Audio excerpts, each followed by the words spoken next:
আসানসোল একটি স্বেচ্ছাসেবী সংস্থার উদ্যোগে দ্বাদশতম রক্তদান শিবির অনুষ্ঠিত হল আসানসোলের রবীন্দ্র ভবনে। প্রায় 100 জন রক্তদাতা এদিন বিনামূল্যে রক্তদান করেন। এই রক্তদান অনুষ্ঠানে উপস্থিত ছিলেন আসানসোলের বিধায়ক তাপস বন্দ্যোপাধ্যায়, পৌর নিগমের চেয়ারম্যান অমরনাথ চট্টোপাধ্যায়, মেয়র পরিষদ সদস্য গুরুদাস চট্টোপাধ্যায় সহ অন্যান্যরা।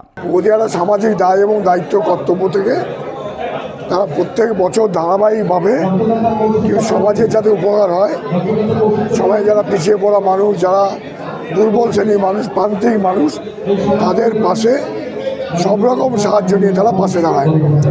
সে শীতকালে শীতবস্ত্রই হোক, বা রক্তের সময় রক্তের প্রয়োজনীয়তা হোক, বা স্বাস্থ্যের জন্য কেউ হয়তো স্বাস্থ্যের তার খরচ জোগাড় করতে পারছে না, এদের মেম্বারদের মধ্যে অর্থ সংগ্রহ করে তাকে দেওয়াই হোক, পড়াশোনার টাকার অভাবে পড়াশোনা বন্ধ হয়ে গেছে সেইটা জানতে পেরে তার কাছে দাঁড়ানোই হোক, এটা একটা ধারাবাহিক কর্তব্য হিসেবে তারা কিন্তু এটাকে ব্রত হিসেবে তারা নিয়েছে।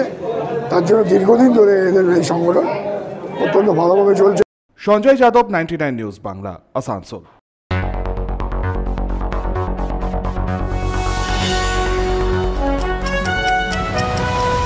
আপনারা দেখছেন 99 নিউজ বাংলা। বদলাবো আমরা।